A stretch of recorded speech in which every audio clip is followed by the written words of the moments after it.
शिव महापुराण की कथा कहती है, शंकर का चरित्र कहता है।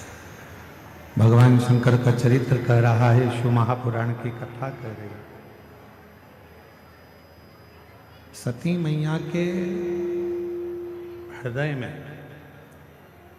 शिव के प्रति इतना सम्मान था, भगवान शंकर के प्रति इतना आदर था कि सभा के अंदर जिस दक्ष प्रजापति की सभा लगी थी, उस सभा के अंदर दक्ष प्रजापति की पूरी सभा के अंदर अपने पति का कोई स्थान नहीं था। उस सभा के अंदर अपने पति के लिए कोई आदर नजर नहीं आ रहा था। जब पति के लिए कोई आदर नहीं दिखा, सम्मान नहीं दिखा, सत्कार नहीं दिखा, तब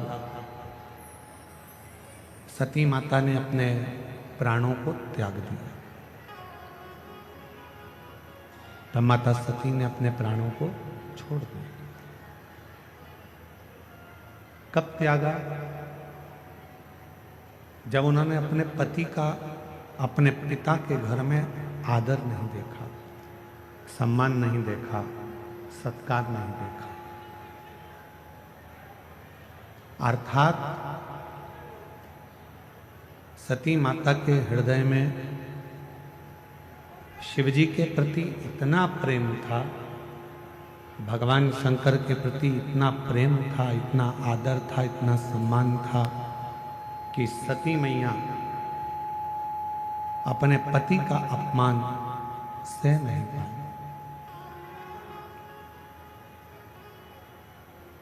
अपने पति के अपमान को मां सती सह नहीं सकी।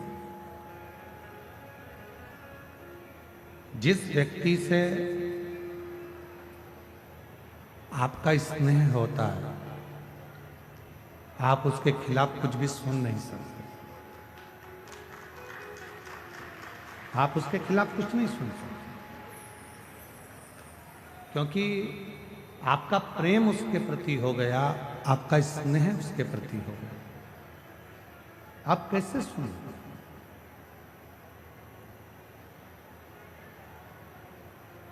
जितनी मेरी जीजियां बैठी हैं, जितने मेरे जीजा बैठे हैं, जितनी मेरी माताएं बैठी हैं, जितने मेरे भाई बैठे हैं, जितने मेरे जीजा बैठे हैं, जितने मेरे बुजुर्ग माता पिता बैठे हैं, आप सब जरा विचार कर कर बताना, एक बेटा कोई गलती करता है और लोग आकर बता देते हैं। एक बेटा गलती करता है और किसी ने आकर बताया कि तुम्हारे बेटे ने ये गलती करी है, तुम्हारे बेटे ने ऐसा कर दिया, तुम्हारे बेटे ने वैसा कर दिया, तुम्हारा बेटा ऐसा गलत कर रहा है। ईमानदारी से बोलना, माँ मानने को तैयार हो जाती है क्या कि मेरा बेटा ऐसा कर सकता? माँ मानती ही नहीं,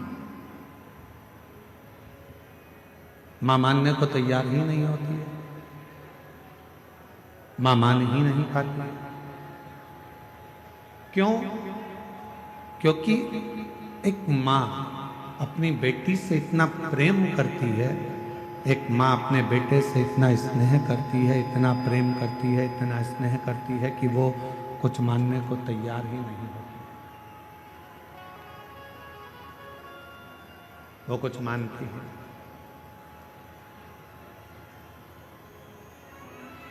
प्रेम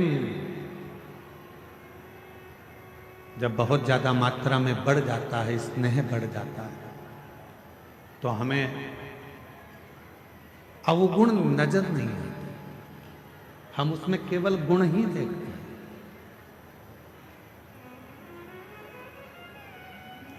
हम उसमें अवगुण नहीं देख रहे हैं, हम केवल उसमें गुण देख रहे हैं।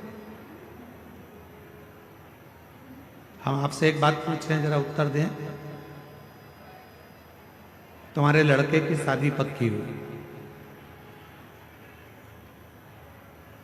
जिस लड़की को तुम देख कर आए हो, लड़के के लिए पसंद कर कर आए हो, उसमें तुम्हें बहुत सारे गुण नजर आते हैं। आते से कहते गुरुजी इतनी अच्छी लड़की है, एकदम बढ़िया, दिखने में भी सुंदर है, एजुकेशन अच्छी है, पढ़ाई अच्छी है, हाइट पर्सनालिटी अच्छी है, बोलने चलने में अच्छी है, वो सब तरह से श्रेष्ठ है।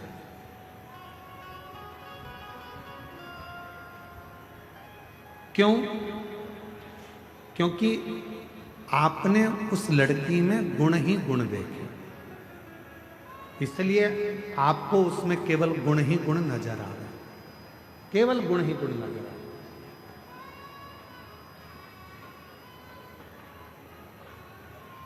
और कुछ समय के बाद जब लड़की शादी कर कर आपके घर में आ जाती है, विवाह कर कर आ गई, 2-4 साल निकल गए, फिर उसके सारे गुण कहाँ चले जाते हैं? अब आप उसमें गुण नहीं देख रहे, आप उसमें अब दिन भर सुबह से शाम तक अवगुण ढूंढने का प्रयास कर। दिन भर हम उसमें अवगुण ढूंढ रहे हैं, दिन भर हम उसमें अवगुण देख रहे हैं, हम उसमें गुण नहीं ढूंढ पा रहे, हम उसमें अवगुण ढूंढ रहे। पहले वही बहू 7 बजे उठकर आती थी तो तुम कुछ नहीं कहते थे, अब वही बहू 7 बजे उठती है तो तुम्हें लगता है कि बहुत देर से उठ रही।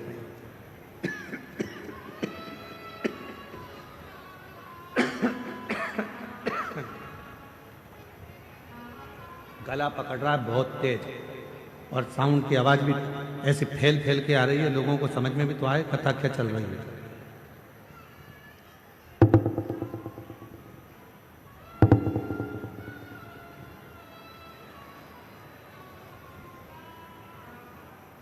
लड़की वही है, पहले हमने उसमें केवल गुण देखा और अब हम उसमें अवगुण देख रहे हैं।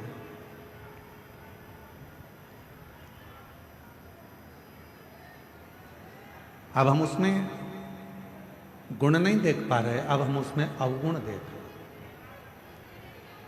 थोड़ा सा भी भोजन बिगाड़ दिया, बस रहने, थोड़ा सा भी भोजन बिगाड़ दिया तो कह दिया तुम्हारे बाप ने यही सिखाया।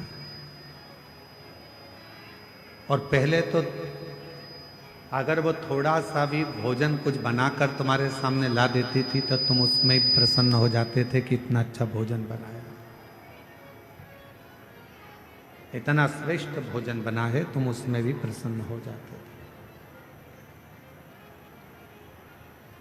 अब तुम्हें उसमें अवगुण दिख रहा है। यहां जितने बैठे हैं,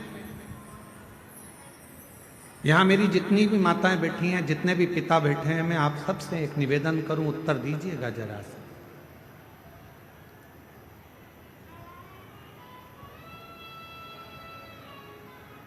तुम्हारा दामाद, तुम्हारी बेटी का पति तुम्हारी बेटी को घुमाने लेकर जाए तो तुम्हें कैसा लगेगा? अच्छा लगेगा कि बुरा लगेगा? जम के तो बोलो, अच्छा लगेगा। पड़ोसी से कहोगे इतना अच्छा दामाद मिला है, मेरी बेटी को खूब घुमाता, खूब घुमाता। और अगर वही काम तुम्हारा बेटा करे और तुम्हारी बहू को घुमाने ले जाए तो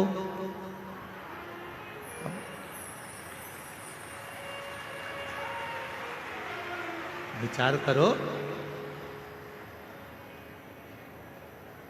दामाद बेटी को अगर सोने की, तुम्हारी बेटी को सोने की रकम दामाद दिलाए तो मेरा दामाद हीरा है। अभी दिवाली पर उसने मेरी बेटी को सोने का हार दिलाया, रानी हार दिलाया। और वही काम तुम्हारा बेटा करे और तुम्हारी बहू को सोने का हार दिला दे तो तुम्हारा भगोने जैसा मुंह हो जाए।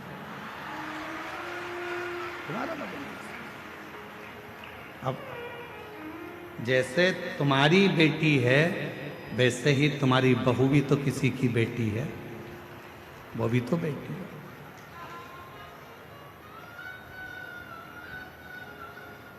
फिर दो मुख क्यों? फिर दो विचार क्यों? फिर दो दृष्टि क्यों?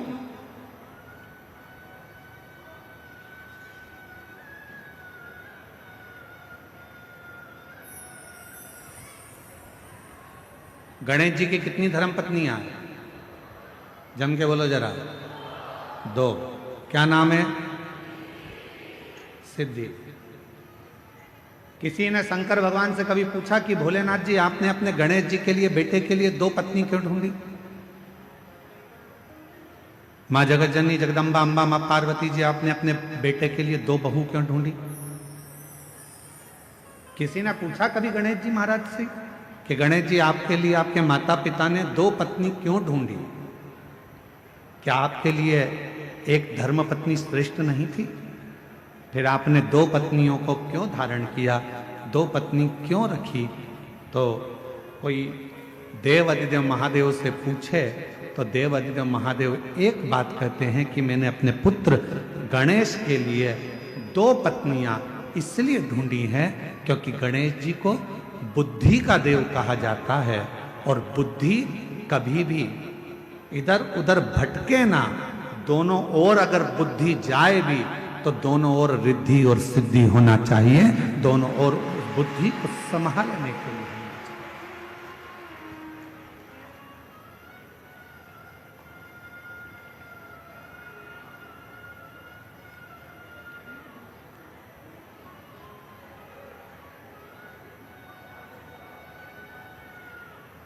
दो दृष्टि नहीं रखना। हमारी बुद्धि 2 तरह से बढ़ जाती है। बेटी और दामाद के लिए हमारी बुद्धि कुछ और कहती है, और बेटा और बहू के लिए हमारी बुद्धि कुछ और कहती है।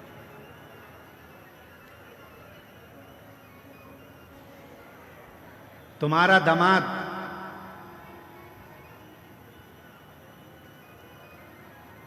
तुम्हारी बेटी बीमार पड़ गई, तुम्हारी बेटी बीमार पड़ी और तुम्हारा दामाद उसको हॉस्पिटल दिखाने ले गया, तुम्हारा दामाद घर में पोछा लगा दिया, तुम्हारे दामाद ने झाड़ू लगा दी, तुम्हारे दामाद ने चाय बनाकर पिला दी, और तुम उससे मिलने गए। मेरा दामाद इतना हीरा है, मेरी बेटी बीमार पड़ गई तो इतनी सेवा कर रहा, इतनी सेवा कर रहा, और मालूम पड़े तुम्हारी बहू बीमार पड़ जाए और तुम्हारा बेटा वही की वही करे तो मेरा बेटा तो लल्लू हो गया। दिन भर उसमें लगा।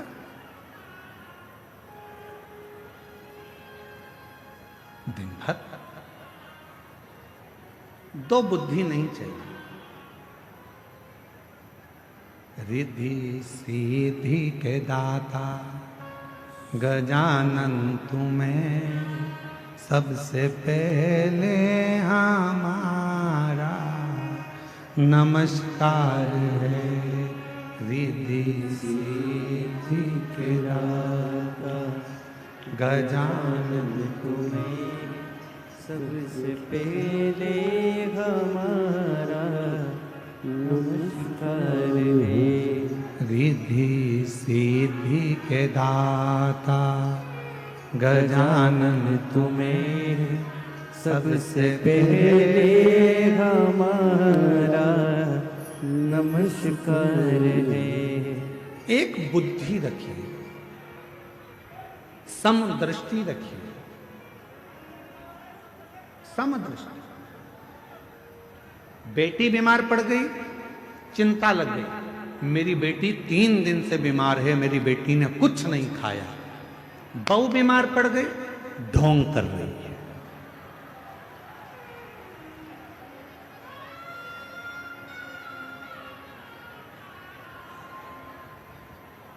दो बुद्धि नहीं चाहिए, 2 दृष्टि नहीं चाहिए, 2 विचार नहीं चाहिए। एक मन, एक बुद्धि, एक चित्त, एक विचार, समभाव होना चाहिए। समभाव। जब हमारी जिंदगी में हम समता का भाव रखेंगे तब हमारे जीवन में देव अधिदेव महादेव कृपा करना प्रारंभ कर देंगे और हमारी जिंदगी को श्रेष्ठ बनाएंगे। हम समता का भाव ही नहीं रखते। कभी विचार करिए कि मां सती के हृदय में, मां सती आखिर उनके मन में शंकर भगवान के प्रति कितना आदर होगा, शिव जी के प्रति कितना प्रेम होगा, शंकर भगवान के प्रति कितना सम्मान होगा, शिव जी के प्रति कितना आदर होगा, शंकर भगवान के प्रति कितना सत्कार होगा कि आखिरी में सती मैया का हृदय भूमि पर गिर भी गया तो भी सती माता उस हृदय में शंकर को बसा कर रखी है। इसलिए आज भी बैद्यनाथ जी की पवित्र धरा पर माँ शक्तिपीठ जिसमें हृदय गिरा है, उस हृदय में शंकर का शिवलिंग आज भी विराजमान, आज भी विराजमान। क्या कह रही है कथा? कथा कहती है जब हम जिंदगी में कोई संकल्प धारण करते हैं, जब हमारी जिंदगी में हम कोई विचार धारण कर लेते हैं, जैसे आपने 16 सोमवार का व्रत ले लिया, आपने पशुपतिनाथ का व्रत ले लिया, मान लो आपने 16 सोमवार का व्रत लिया, आपने पशुपतिनाथ का व्रत ले लिया, आपने कोई व्रत धारण कर लिया, और जब आपने 16 सोमवार का व्रत ले लिया, पशुपति व्रत ले लिया, या आपने कोई शुक्रवार का व्रत ले लिया, सोमवार का व्रत ले लिया, प्रदोष का व्रत ले लिया, तीज का व्रत ले लिया, या आपने चतुर्थी का व्रत ले लिया, कोई भी व्रत आपने धारण कर लिया, और रिद्धि सिद्धि के दाता गजानन तुम्हें सबसे पहले हमारा नमस्कार रे। रिद्धि सिद्धि के दाता गजानन तुम्हें सबसे पहले हमारा नमस्कार है। सबसे पहले हमारा नमस्कार है। सबसे पहले हमारा नमस्कार है। सबसे पहले हमारा नमस्कार है। सबसे पहले हमारा नमस्कार है। रिद्धि सिद्धि के दाता गजानन तुम्हें सबसे पहले हमारा नमस्कार है। मान लो कोई संकल्प आपने लिया, मान लो कोई आपने विचार कर लिया कि मुझे 16 सोमवार का व्रत करना है, मुझे पशुपतिनाथ का व्रत करना है, मुझे मंगलवार का व्रत करना है या सोमवार का व्रत करना है। कितने व्रत करना है? पशुपतिनाथ के कितने व्रत होते हैं? 5। अब मान लो तुमने पशुपतिनाथ का व्रत का संकल्प लिया कि मैं 5 व्रत करूंगी। पहला व्रत कर लिया, दूसरे व्रत में कहीं आपको जाना पड़ गया या रजोधर्म आ गया, रजस्वला हो गए, नहीं कर पाए, कहीं जाना पड़ गया, नहीं कर पाए। तुम्हारे व्रत का टेंशन किसको है? तुमको कि मेरा व्रत नहीं हुआ। पहला व्रत यदि आपने कर लिया है, उसके बाद के अगर 4 व्रत तुम्हारे रह गए हैं, उसकी चिंता तुम्हें नहीं रहती। जिसका तुमने संकल्प लिया है उस महादेव को तुम्हारी चिंता रहती है कि यह कब पूरा,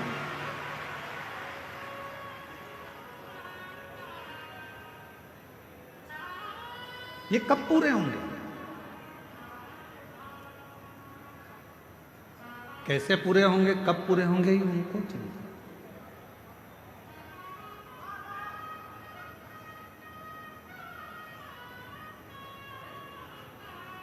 ये व्रत कैसे होंगे, ये उनको चिंता। आपको लगता है कि मेरा सोमवार का व्रत ये वाला छूट गया है, रजोधर्म से हो गई, या कहीं मुझे जाना पड़ गया, ये व्रत रह गया है, कैसे पूरा होगा, उसकी चिंता तुम मत करो। तुम तो देव अधिदेव महादेव पर छोड़ दो।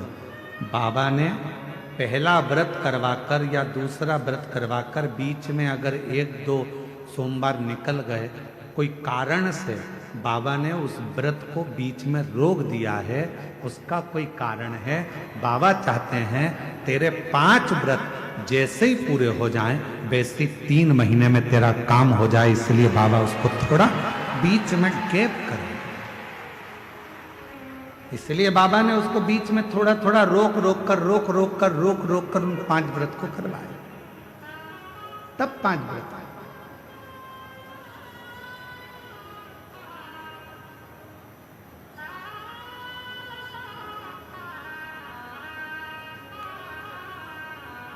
इसलिए शिव महापुराण की कथा कहती है जिंदगी का कोई भी पल, कोई भी क्षण, कोई भी समय आपके लिए हर समय, हर क्षण, हर पल प्रसन्नता का और समता का होना चाहिए।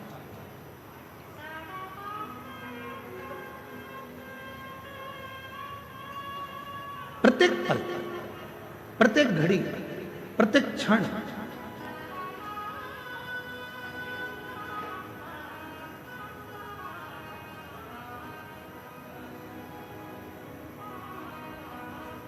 आप जब चाहो जब भगवान को भजो, आप जब चाहो जब शिव का स्मरण करो। इस हृदय में शिव समाहित है।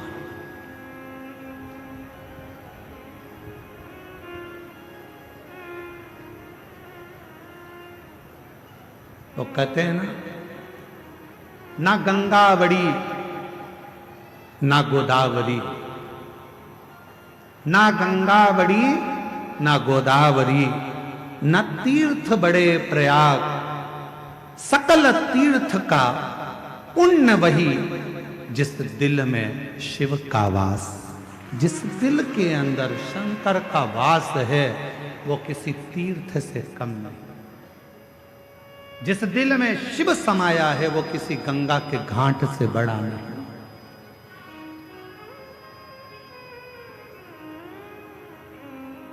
सबसे बड़ा तीर्थ कौन सा होता है? आपका हृदय, आपका दिल, आपका मन। बिना किराए के आप 2 मिनट में पहुंच जाते हो और 2 मिनट में वापस आ जाते हो। अभी बैठे बैठे आप लोगों से हम काशी की बात करेंगे तो तुम्हारा दिल काशी पहुंच जाएगा, वापस लौट कर आ जाएगा। पैसा भी नहीं लगा, 1 रुपया नहीं लगा, घर में बैठे बैठे सारे तीर्थ हो जाते हैं। इसलिए शास्त्र कहता है गंगा बड़ी ना गोदावरी, ना तीर्थ बड़े प्रयाग, सकल तीर्थ का पुण्य वही जिस दिल में शिव का वास। जिस दिल में शंकर का वास होता है वो गंगा, कावेरी, गोदावरी, तीर्थ, प्रयाग सबसे बड़ा वही हृदय हो जाता है।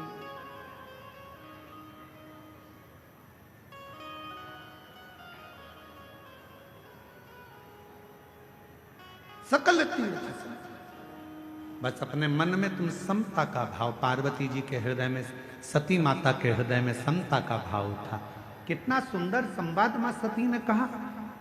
शिव महापुराण के सती संवाद को यदि आप श्रवण करें, शिव महापुराण के सती संवाद का यदि आप स्मरण करें, शिव महापुराण के सती संवाद को अगर आप सुने तो उसमें वर्णन आता है माता सती अपने पिता दक्ष प्रजापति से कहती हैं, पिताजी तुमने मुझे जन्म दिया, रति को जन्म दिया, 60 कन्याओं को जन्म दिया। ये मेरी रोहिणी भी बहन है, ये रति भी मेरी बहन है, इतनी बहनें हम एक साथ हैं। आपने सबके पति के लिए सिंहासन दिया है, आपने सबके पति के लिए आदर दिया है, आपने सबके पति के लिए सत्कार किया है, फिर मेरे पति के लिए कोई आसन क्यों नहीं रखा?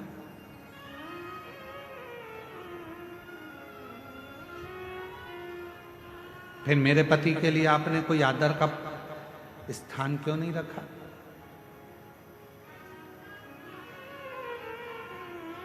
क्या कारण था जो मेरे पति का आप आदर नहीं कर पाए, मेरे पति का सम्मान नहीं कर पाए, मेरे पति का सत्कार नहीं कर पाए? क्या कारण? राजा दक्ष प्रजापति कुछ नहीं बोले। एक शब्द राजा दक्ष प्रजापति ने ऐसा कह दिया कि सती मैया ने अपने प्राणों को त्याग दिया। ये प्रसंग हम शिव महापुराण में लेकर नहीं आते, परंतु इस प्रसंग को इसलिए लेकर आए हैं क्योंकि ये जो भूमि है बाबा वैद्यनाथ जी की, 51 शक्तिपीठ में से एक शक्तिपीठ है जहां माता का हृदय गिरा है, इसलिए इस कथा के प्रसंगों को शिव के साथ लेकर आए, इसलिए इसको लेकर आए। पिताजी, मेरी सारी बहनों के पति के लिए आदर था, मेरी सारी बहनों के पति के लिए सम्मान था, मेरी सारी बहनों के पति के लिए सिंहासन था।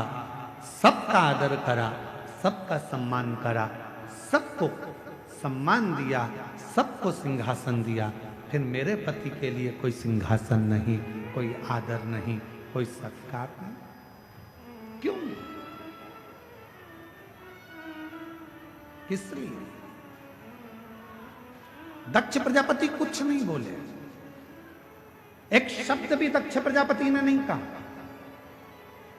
जब माता सती ने क्रोध में आकर कहा, पिताजी तुमने मेरे पति का सम्मान नहीं किया, तब दक्ष प्रजापति को क्रोध आ गया और क्रोध में आकर दक्ष प्रजापति ने कहा, सुन सती,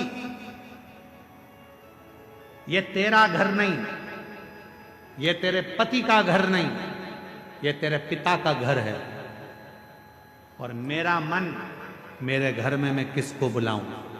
सती, मैंने तो तुझे भी नहीं बुलाया था, तू आ क्यों गई? क्यों आई तू?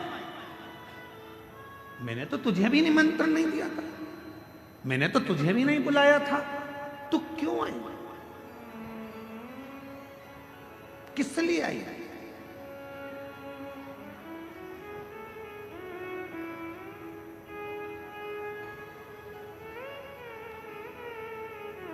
सती, माता सती मुस्कुराकर बोली, रे दक्ष प्रजापति, अब तुम बोल रहे हो कि मुझे बुलाया नहीं था, क्यों आई? याद कर दक्ष प्रजापति, तेरे घर में 60 कन्याओं ने जन्म ले लिया था, और 60 कन्या जन्म लेने के बाद तू फिर मेरी आराधना करने बैठा था, और जब मैं तेरे सामने प्रकट हुई थी दुर्गा बनकर, तो मैंने पूछा था, मांग तुझे क्या चाहिए? तो तूने कहा था, मां अगर कुछ देना चाहती हो तो तुम मेरी बेटी बनकर मेरे घर में जन्म ले लो। तूने मांगा था, तूने बुलाया था, तो मैं आई थी। अगर तू नहीं बुलाता तो मैं नहीं, तूने बुलाया तो मैं आई।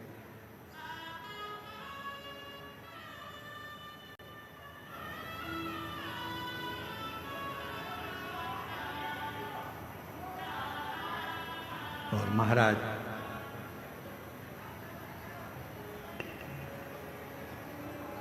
उसने बुलाया है तो हम आए। कभी एकांत में बैठकर विचार करना कि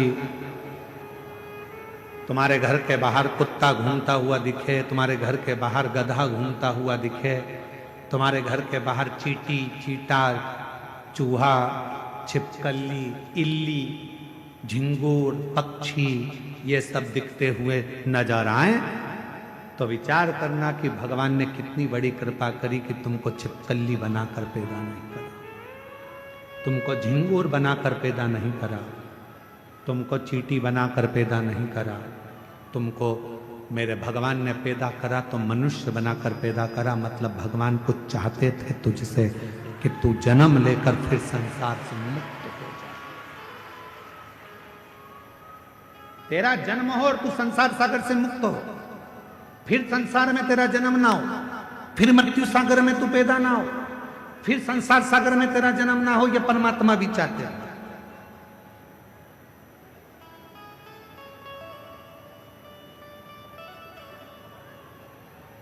और महादेव नमन चरणों में, महादेव नमन चरणों में, स्वीकार कीजिए सबका किया है, मेरा भी उद्धार कीजिए, उद्धार कीजिए। हे त्रिपुंडधारी,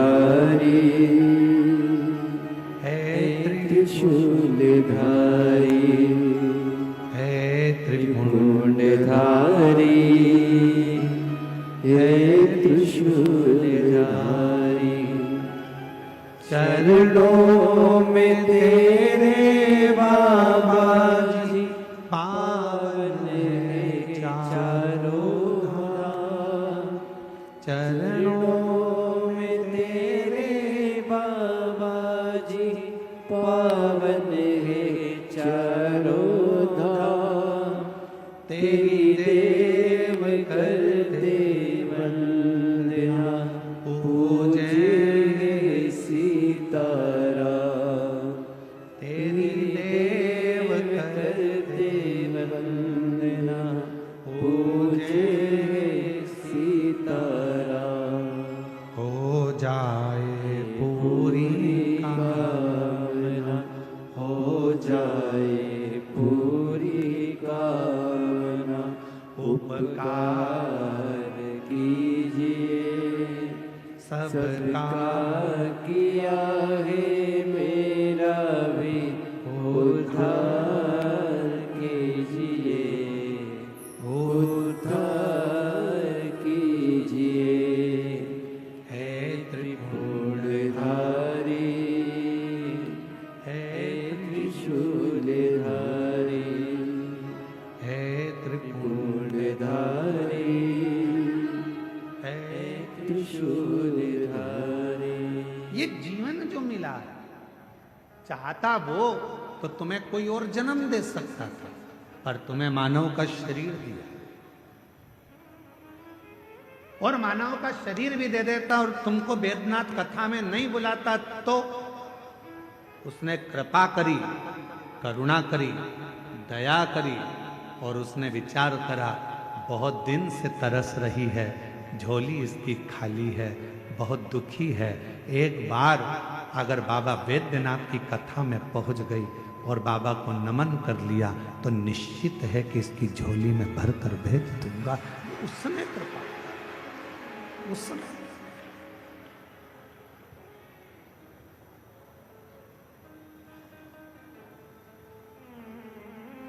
कल एक बहन जी ने पत्र लिखा और पत्र में, कल हम पत्र को ढूंढेंगे तो टाइम लगेगा, उस पत्र में लिखा कि गुरुजी इतनी भीड़ है कि अंदर तो हम जा ही नहीं सकते, हम तो बाहर बैठते हैं और आप हमको दिखते भी नहीं है।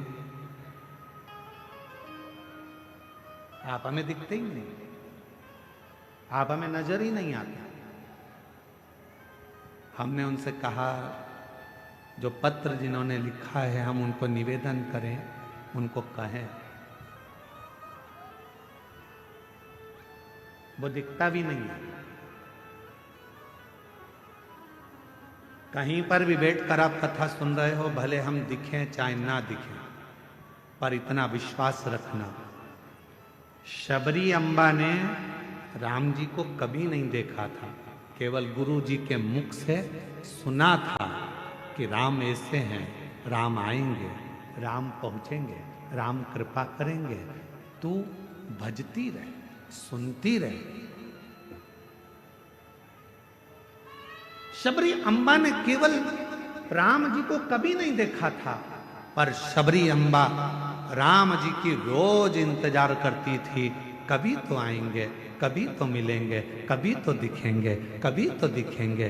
और एक दिन ऐसा आ गया कि राम जी शबरी अम्बा के लिए 14 वर्ष के वन के क्षेत्र में चले और एक दिन शबरी अम्बा के दरवाजे पर पहुंच गए। हम जानते हैं कि हम दिख नहीं रहे होंगे आप, हम ये भी जानते हैं कि कई लोग ऐसे हैं कि बाहर से ही आते हैं और बाहर से ही चले जाते हैं, उनको अंदर आने का भी मौका नहीं मिलता। इतना बड़ा ग्राउंड, शायद बाबा देवघर का ये सबसे बड़ा ग्राउंड है जो प्रशासन ने इस कथा के लिए अलॉट करा दिया। ये देवघर का सबसे बड़ा ग्राउंड है जिसकी परमिशन मिली और जिस पे कथा हुई। किसी को अंदाजा नहीं था कि ये ग्राउंड में इतने पहले दिन से लोग आ जाएंगे, दूसरे दिन और बढ़ जाएंगे, तीसरे दिन और बढ़ जाएंगे। किसको मालूम? और ना किसी के घर निमंत्रण गया, ना किसी के घर पीले चावल गए, ना किसी के यहाँ कोई पत्रिका गई। बस आपके कानों में शब्द हो गया, चलो बुलावा आया है, देवघर वाले ने बुलाया है। और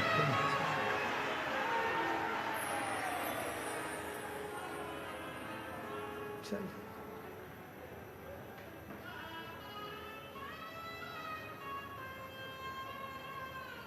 वो कहते सारे जग में एक ठिकाना, सारे गम के मारो का, सारे जग में एक ठिकाना, सारे गम के मारो का। रास्ता देख रहा है बाबा, अपनी आँख के तारों का। रास्ता देख रहा है बाबा, अपनी आँख के तारों का।